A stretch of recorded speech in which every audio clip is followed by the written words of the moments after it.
ำได้ทำความดีทำดีๆเป็นเด็กดีเราทำได้เป็นเด็กดีเราทำได้เราทำได้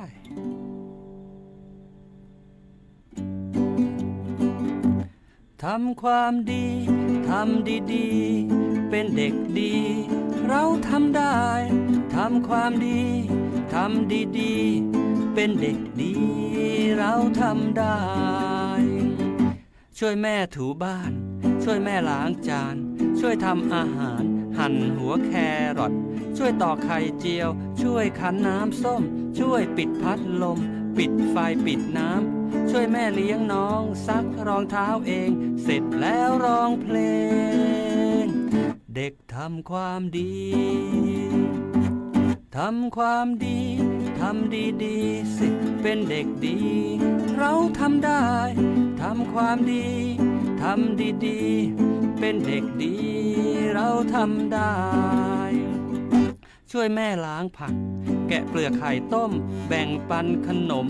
ให้คนเก็บขยะปลูกต้นไม้แล้วให้อาหารแมวเก็บของเข้าที่สอนน้องอ่านเขียนนวดให้อาม่าชงนมให้น้องเสร็จแล้วร้องเพลงเด็กทำความดีทำความดี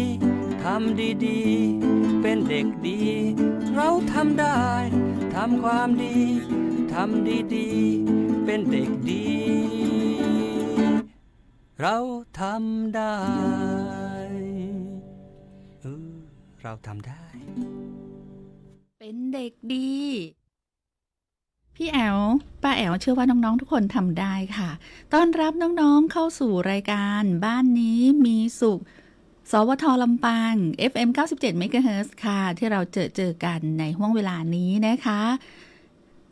ทำความดีทำได้ทันทีถ้าเรื่องนั้นเป็นเรื่องที่ดีนะคะส่งเสริมให้น้องๆค่ะคิดแล้วทำทันทีเลยถ้าหากว่า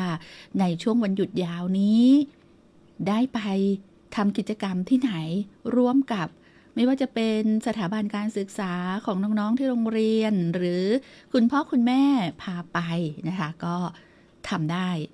ทันทีถ้าเรื่องนั้นเป็นเรื่องที่ดีคิดดีทำดีสิ่งดีๆตามมาอย่างแน่นอนค่ะในช่วงแรกนี้นะคะเราไปติดตามนิทานสนุกๆที่เตรียมมาฝากน้องๆในวันนี้แต่เดี๋ยวสักครู่หนึ่งนะคะเนื่องจากว่าโอ้โหไม่ได้เปิดหน้าให้กับน้องๆไม่ได้ไลฟ์สดนะคะในช่วงของรายการบ้านนี้มีสุขมานานแสนนานเลยทีเดียววันนี้เป็นวันหยุดยาวพี่แอลเชื่อว่าน้องๆเนี่ยอยู่กับครอบครัวคุณพ่อคุณแม่ผู้ปกครองอย่างแน่นอนบางคนก็กำลังเล่นสมาร์ทโฟนอยู่ใช่ไหมคะบางคนก็ช่วยคุณพ่อคุณแม่ล้างจานคุณพ่อคุณแม่กรอกน้ำใส่ตู้เย็นบางคนถูบ้านอยู่เป็นกำลังใจให้น้องๆคนเก่งของพี่แอลทุกคนเลยอยู่ที่ไหนทำได้นะคะคิดแล้วทำทันทีถ้าเรื่องนั้นเป็นเรื่องที่ดีนะคะ0542245556บอกต่อความดีที่น้องๆได้ทำหรือว่าคุณพ่อคุณแม่คุณปู่คุณย่าคุณตาคุณยายพาน้องๆไปทำบุญที่วัดหรือทำอะไรที่เป็นกิจกรรมแห่งความดีได้เริ่มแล้วกับวันนี้การสะสมแต้มความดีของน้องๆแล้วก็ครอบครัวเล่าสู่กันฟังได้ที่0542245556นะคะ0542245556ค่ะเบอร์โทรเบอร์นี้เบอร์เดียวในห้องส่ง FM 97 เมกะเฮิรตซ์ที่เปิดให้ทุกคนได้บอกต่อส่งต่อความดีนะคะเรื่องที่ทำเพราะรายการของเราอยากให้น้องๆทุกคนได้ทำความดีแล้วช่วยอะไรได้แน่นอนนะคะคนที่คิดดีทำดีสิ่งดีๆก็จะตามมาอย่างแน่นอนแต่ตอนนี้นะคะอยากจะให้น้องๆค่ะฟังเพลงก่อนในช่วงที่หานิทานอยู่นะคะในช่วงที่หานิทานอยู่รายการสดๆในวันนี้เชื่อว่าทุกคนก็อยากจะฟังนิทานแต่บางคนเนี่ยหนูก็ไม่ได้เคยที่จะละเว้นในเรื่องของการฟังนิทานก่อนนอนเลยค่ะป้าแอลโอ้โหสุดยอดเลยคุณพ่อคุณแม่หนู เล่าให้ฟังค่ะเล่าให้ฟังเรื่องของนิทานก่อนนอนเนี่ยหนูฟังแล้วหนูหลับเลยหนูไม่ได้เล่นแท็บเล็ตหนูไม่ได้เล่นสมาร์ทโฟนเลยค่ะไปฟังนิทานนี้บอกหมาป่ากับสิงโตเป็นยังไงไปฟังกันค่ะช่วงดอเด็กลันลา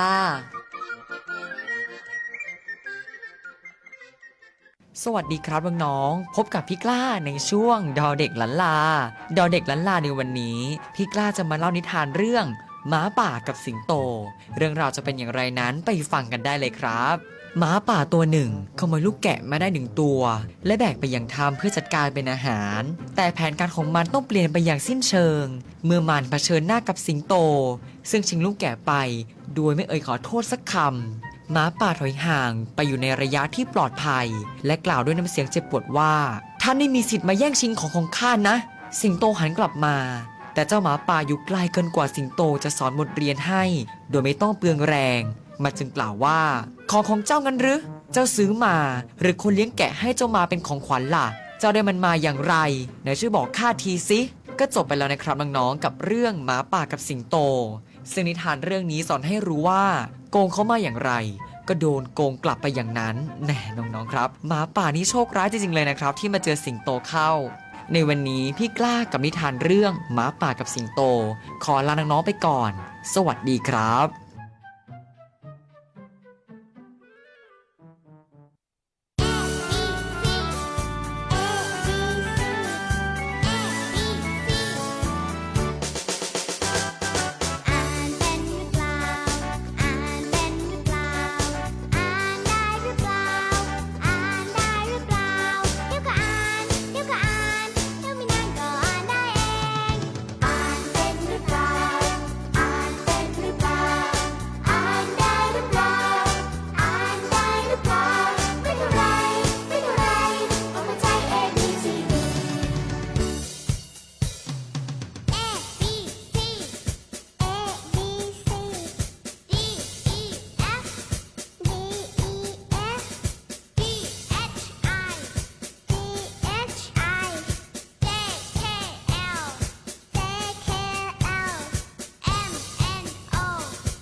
สวทลำปาง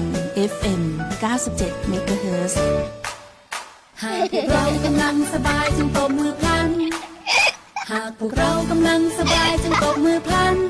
หากพวกเรากำลังมีสุขหมดความทุกข์ไปแล้วทุกสิ่งมัวประวิงอะไรกันเล่าจงส่งเสียงดังฮ่าฮ่าฮ่า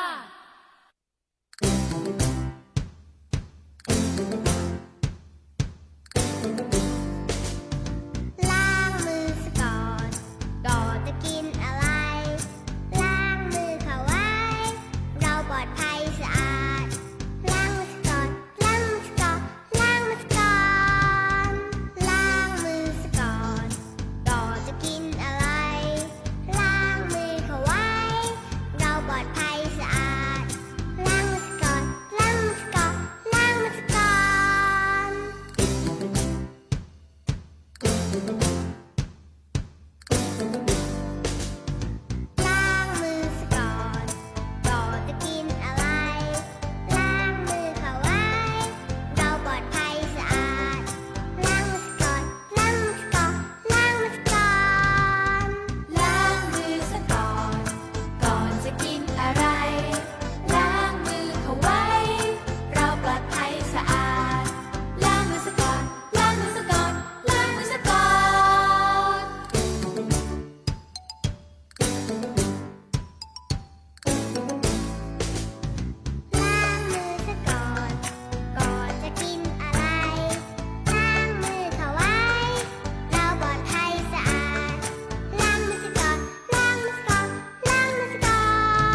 เธอยิ้มเมื่อเธอย้ำจะยืดอายุให้ยืนยาวดังกับดาวที่พราวพราวบนท้องฟ้า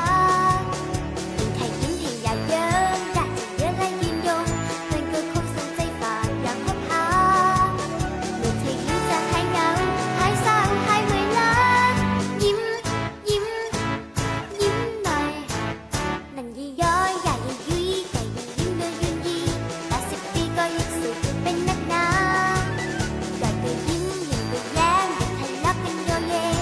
เกเรมาเป็นเพื่อนกันทันสาเมื่อเธอยิ้มจะหายเหงาหายเศร้าหายเมื่อยล้ายิ้มยิ้มยิ้มหน่อย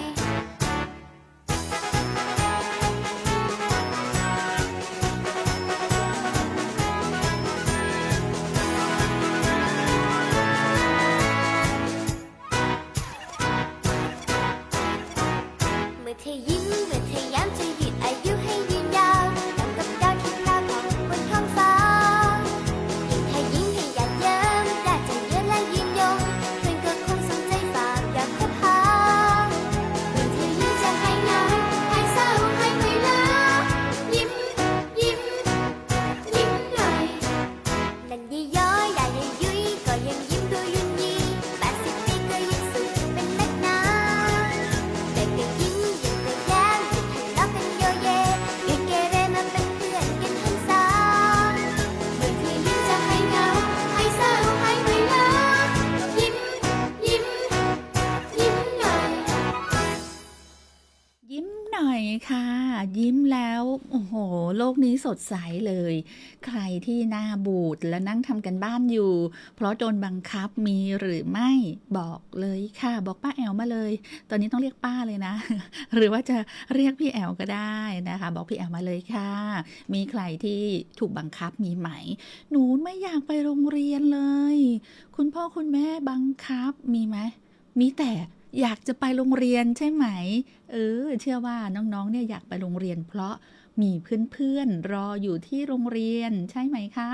เชื่อว่าหลายๆ คนนะ บางคนเนี่ยไม่อยากจะกลับบ้านด้วยซ้ำไป คุณพ่อคุณแม่ผู้ปกครองเนี่ยต้องไปรอกันเลยทีเดียว รอจนกว่าที่หนูจะเอ่ออยากกลับบ้านนะคะ เป็นอย่างนั้นหรือไม่ มีใครเป็นเช่นนั้นหรือไม่ บอกเลยค่ะนะคะ ส่งต่อได้ คุณพ่อคุณแม่ก็บอกเล่าได้นะคะ ว่าคุณลูกๆเนี่ยเป็นยังไงกันบ้าง ดื้อไหม หรือซนไหม ดื้อกับซนนี่ต่างกันไหม คุณพ่อคุณแม่คะ เล่าสู่กันฟังได้นะคะ บางคนบอกว่าความซนนี่ก็เสริมพลังกล้ามเนื้อ มัดเล็ก มัดน้อยของเจ้าตัวน้อยของคุณผู้ฟัง คุณพ่อคุณแม่ผู้ปกครองใช่ไหมคะ การส่งเสริมการออกกำลังทางกายเนี่ยก็จะได้กล้ามเนื้อที่สมบูรณ์แข็งแรง แต่ถ้าหากว่าน้องๆเนี่ยโอ้โห ติดกับจอสมาร์ทโฟนตลอดเวลานะคะ เดี๋ยวนี้ใครไม่ค่อยที่จะดูทีวีกันละ ที่จะมานั่งรวมกันอยู่ที่บ้านแล้วก็นั่งดูทีวีพร้อมๆกันเนี่ยหายากแล้วตอนนี้คนละเครื่องเลย แม้แต่บนโต๊ะใช่ไหมคะ อันนี้เล่าสู่กันฟัง บ้านไหนมีประสบการณ์ตรงอย่างไร เล่าสู่กันฟังได้ค่ะที่ 054-224-556 มีวิธีการดูแลเจ้าตัวเล็กอย่างไรกันบ้างนะคะสำหรับคุณพ่อคุณแม่ผู้ปกครอง เพื่อที่จะเป็นเขาบอกว่าเพื่อที่จะเป็นวิทยาทานหรือว่าให้กับครอบครัวอื่นที่กำลังอยู่ในช่วงของการดูแลลูกๆตัวน้อยๆที่บ้านนะคะ รายการบ้านนี้มีสุขรายการเด็กรายการครอบครัว เวลาของน้องๆมีทุกวันเสาร์นะคะ มีทุกวันเสาร์เวลานี้เลย 10 นาฬิกาถึง 11 นาฬิกากับแอลหรือว่าป้าแอลหรือว่าพี่แอลก็ได้นะยิ่งดีเลย เรียกพี่ได้กินขนมใช่ไหมถ้าเรียกป้าล่ะก็ได้กินเช่นกันค่ะเท่าเทียมรักเท่ากันนะคะ 054-224-556 วันนี้เปิดสายแล้วก็คุณพ่อคุณแม่ผู้ปกครอง หรือว่าอาจจะเป็นคุณปู่คุณป้า คุณตาคุณยาย ร่วมสนทนาได้นะคะผ่านช่องทางเพจของสวทลำปาง FM 97 MHz ที่ออนแอร์ออกอากาศแล้วก็ไลฟ์สดอยู่ในขณะนี้ ถือว่าเป็นวันแรกที่เราดำเนินรายการนะคะในช่วงของรายการเด็กสวทลำปางมีครบทุกรายการนะคะตั้งแต่ธรรมะยามเช้า 5 นาฬิกา เรื่อยมานะคะ โดยเฉพาะวันหยุดวันเสาร์แบบนี้จะมีช่วงเวลาของน้องๆค่ะพื้นที่สีขาวของพวกเราทุกคนอยากจะฟังนิทานเรื่องไหนก็บอกมาอยากจะฟังเพลงเด็กเพลงอะไรนะคะก็ยินดีเปิดให้ในรายการในช่วงที่มีเขาบอกว่าในช่วงที่เวลานะคะในช่วงที่เวลาเราออนแอร์ออกอากาศนะคะก็สามารถที่จะร่วมบอกได้เลยนะคะอยากฟังเพลงไหนเมื่อสักครู่นี้ชื่อเพลงอะไรคะพี่แอลชื่อเพลงล้างมือซะก่อนนะคะแล้วก็ยอยิ้มค่ะยอยิ้มนะคะยอยิ้มยิ้มให้กับทุกสถานการณ์นั่นแหละเราคือคนเก่งค่ะเราคือคนเก่งนะคะแต่ที่สำคัญบางคนหนูยังอ่านไม่ได้เลยหนูยังอ่านไม่ได้แต่หนูเต้นได้นะคะป้าแอลโอ้สุดยอดค่ะทำอะไรก็ได้ที่สบายใจแล้วก็ไม่ทำให้คนอื่นเดือดร้อนนะคะดีตัวเนี้ยอยากให้ทุกคนเร่งทำเร่งสะสมความดีจะอย่างน้อยถ้าพูดถึงในวันนี้เป็นวันอาสาฬหบูชาอยู่ในช่วงของการหยุดยาวด้วยพรุ่งนี้ก็เป็นวันเข้าพรรษาและวันจันทร์คุณพ่อคุณแม่ผู้ปกครองที่รับราชการก็ได้หยุดชดเชยเนื่องในวันอาสาฬหบูชาอีก1วันใช่ไหมคะใครมีแผนงานโอ้โหมีแผนงาน ใครที่มีแผนที่จะเดินทางไปที่ไหนพาคุณพ่อคุณแม่ผู้ปกครองแล้วคุณลูกๆไปที่ไหน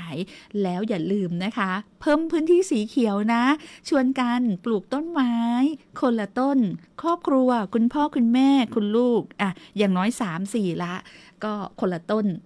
เราจะได้มีปอด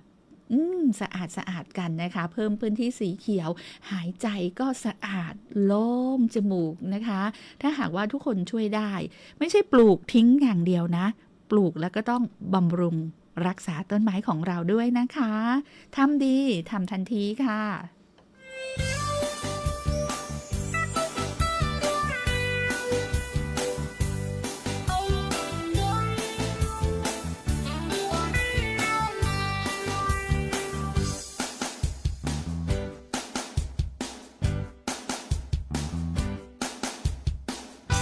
อันนี้ทำถูกอันนั้นทำดีอันนั้นทำผิดอันนี้ทำพลั้งบางครั้งทำพลาดบางครั้งทำพังบางครั้งที่ทำไม่รู้ทำไปทำไม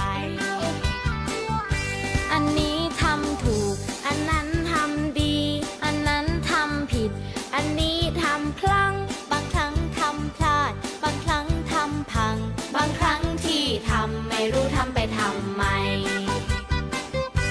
เคยทำแก้วแตกเลยโดนแก้วบาดเคยทำเปื้อนเปรอะต้องทำความสะอาดบางอย่างทำไปสถานใจ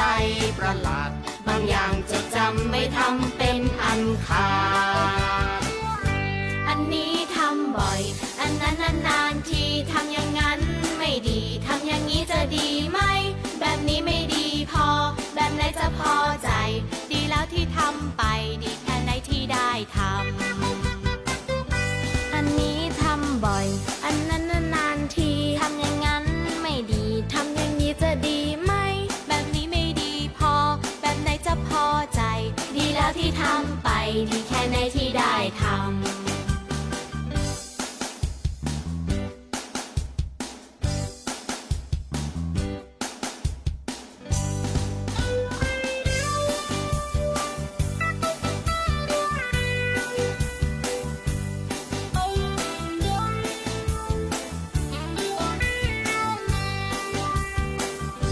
เคยทำแก้วแตกเลยโดนแก้วบาดเคยทำเปื้อนเปรอะต้องทำความสะอาดบางอย่างทำไปสถานใจประหลาดบางอย่างจดจำไม่ทำเป็นอันขาดอันนี้ทำบ่อยอันนั้นนานๆทีทำอย่างนั้นไม่ดีทำอย่างนี้จะดีไหมแบบนี้ไม่ดีพอแบบไหนจะพอใจดีแล้วที่ทำไปดีแค่ไหนที่ได้ทำ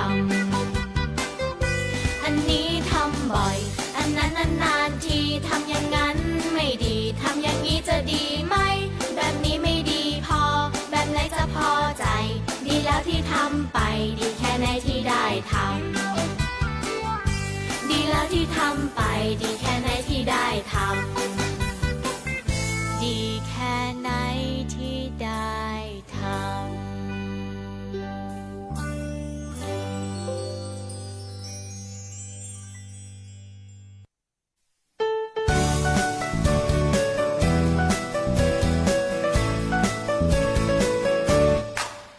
หากพวกเรากำลังสบายจงตบมือพลัน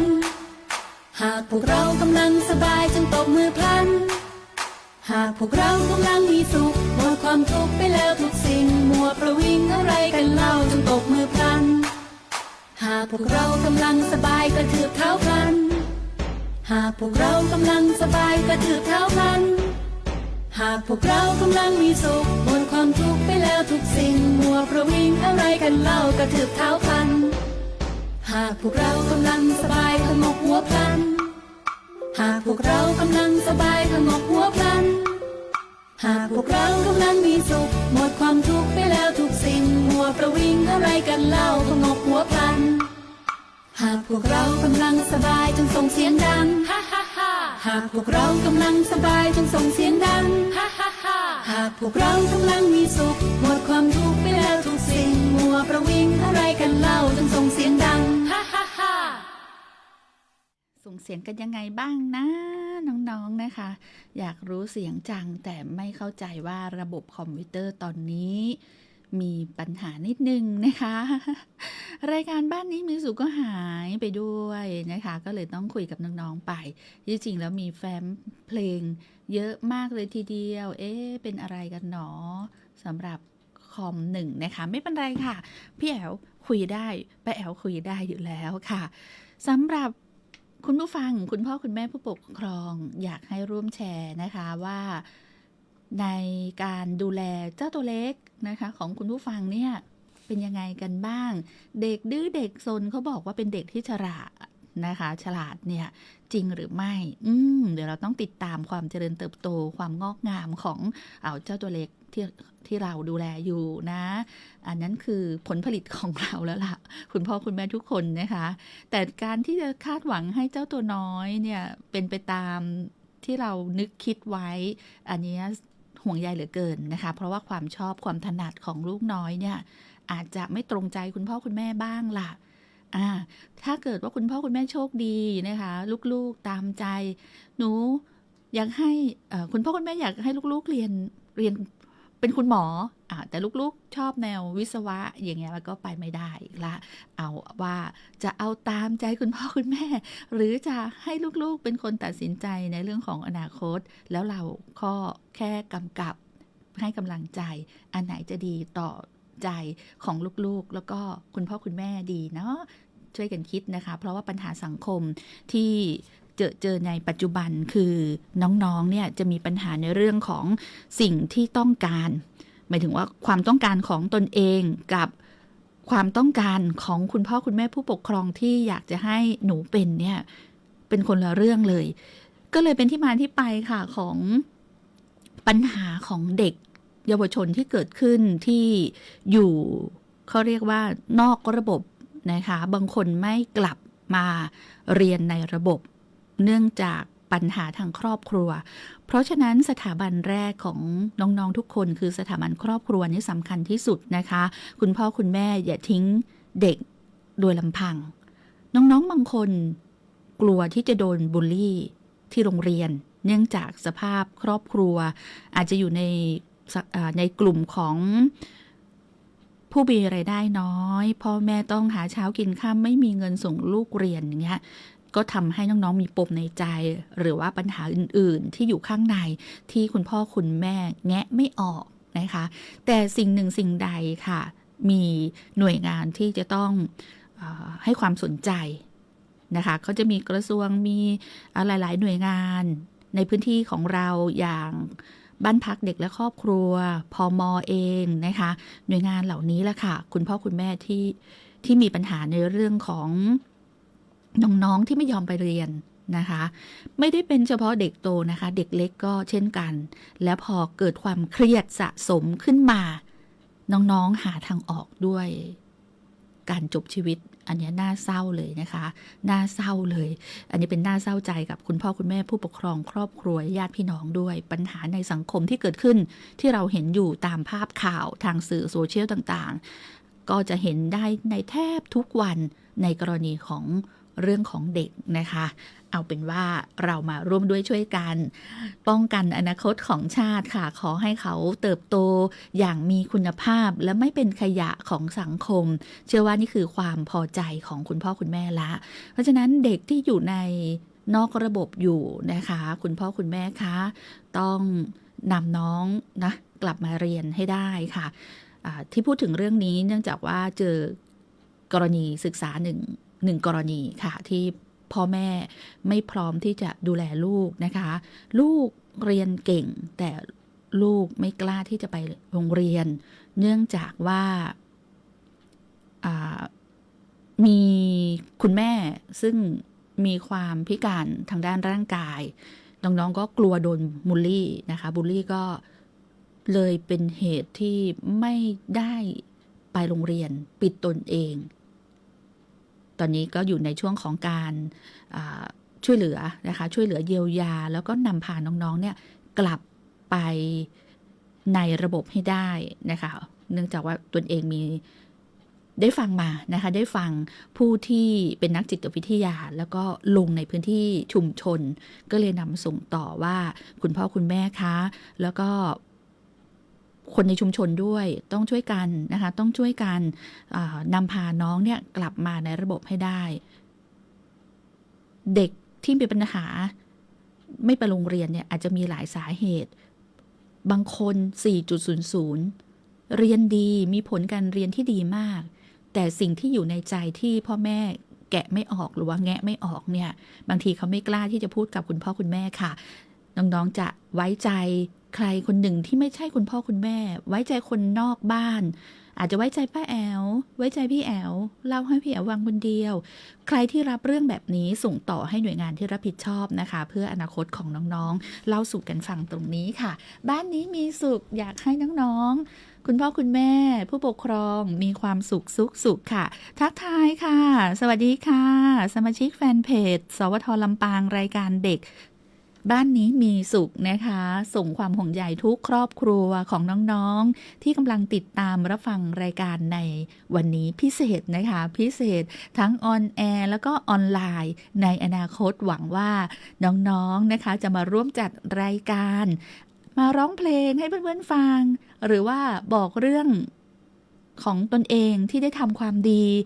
เพื่อครอบครัวหรือว่าคุณพ่อคุณแม่หรือว่าน้องๆได้เกรด 4 หมดเลยบอกเทคนิคการเรียนให้เพื่อนๆอันนี้ก็ถือว่าทำความดีนะหรือว่าจะมาเล่านิทานก็ได้ในช่วงของดอเด็กล้านลาหรืออาจจะส่งต่อเรื่องอะไรของสถาบันตนเองที่เรียนอยู่รับทุกช่วงวัยเลยนะคะถ้าส่งต่อหรือว่านำเสนอได้เชิญค่ะเชิญทั้งครอบครัวเลยนะคะทั้งตัวคุณพ่อคุณแม่คุณปู่คุณย่าคุณตาคุณยายรายการบ้านนี้มีสุขเปิดรับแล้วก็ต้อนรับทุกครอบครัวแล้วก็น้องๆทุกคนค่ะโทรมานะคะ054-224-556พร้อมวันไหนบอกพี่แอลได้เลยว่าวันนี้หนูจะไปออกรายการหนูอยากเล่า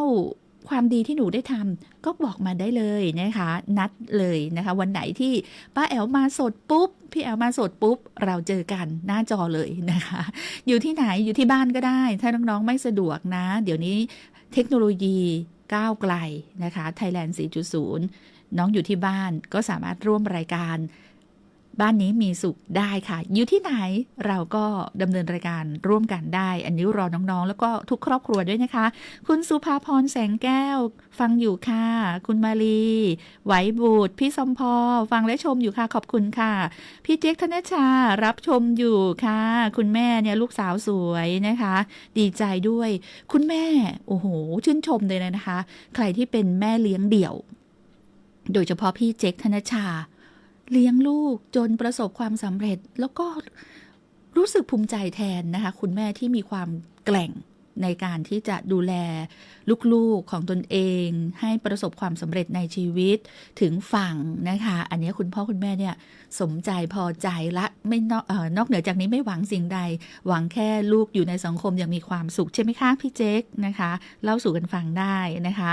คุณสมพรทิพย์กุลสวัสดีค่ะ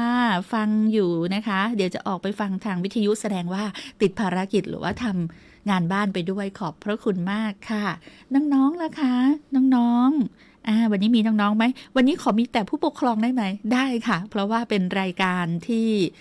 เราเนี่ยบอกแล้วว่าเป็นรายการเด็กนะคะครอบครัวด้วยเนาะรายการเด็กเยาวชนและครอบครัวอันนี้สำคัญที่สุดและรายการบ้านนี้มีสุขนะคะเชิญชวนนะคะเชิญชวนทุกครอบครัวคุณพ่อคุณแม่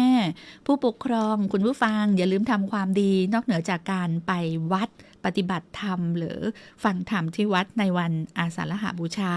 ขึ้น15ค่ำเดือน8วันนี้แล้วนะคะอีกหนึ่งความดีที่จะทำได้10 ล้านซีซีรออยู่นะคะกับการบริจาคโลหิตนะคะใครที่ออกวัดแล้วไปต่อที่โรงพยาบาลลำปางก็ได้เลยนะคะที่ห้องบริจาคโลหิตนะคะธนาคารเลือดดูด้วยนะคะเขาจะมีวันเวลาบอกเนาะว่ามีช่วงไหนบ้างเดี๋ยวพี่เอาหาข้อมูลให้เผื่อใครที่จะพากันไปทำบุญด้วยจิตเป็นกุศลที่ไม่ต้องใช้เงินใช้โลหิตของเราส่งต่อเพื่อนมนุษย์ที่ต้องการนะคะในการใช้โลหิตตรงนี้กับสภากาชาติไทยค่ะบ้านนี้มีสุขสวทลำปาง FM 97 MHz หากพวกเรากำลังสบายจงตบมือพลัน หากพวกเรากำลังสบายจงตบมือพลัน หากพวกเรากำลังมีสุขหมดความทุกข์ไปแล้วทุกสิ่งมัวประวิงอะไรกันเล่าจงส่งเสียงดังฮ่าฮ่าฮ่า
ลำปาง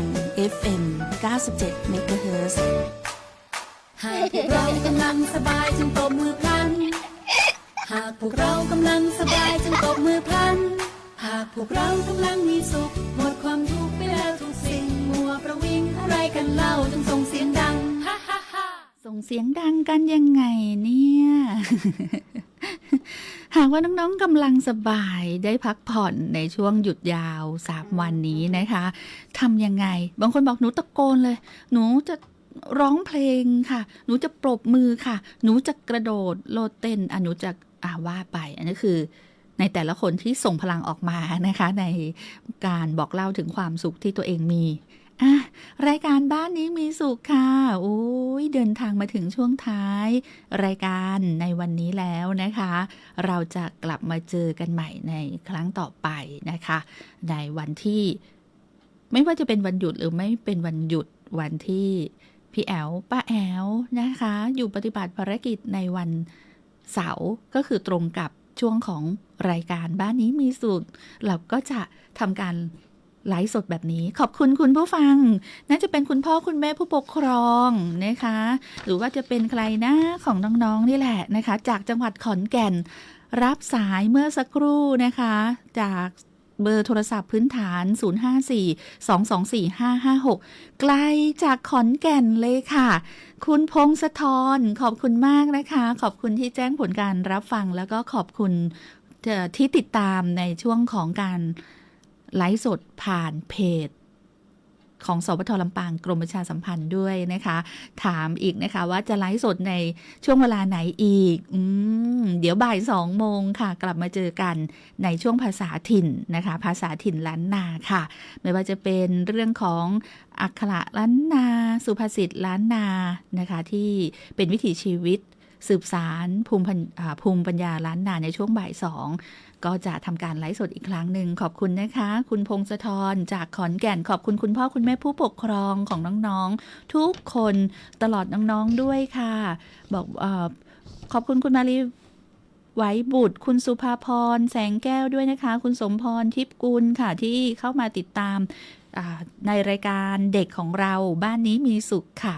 บ้านนี้มีสุขวันเสาร์ติดตามได้ค่ะ 10 นาฬิกาถึง 11 นาฬิกาและอีกช่วงหนึ่งที่จะนำไปรีรันในช่วง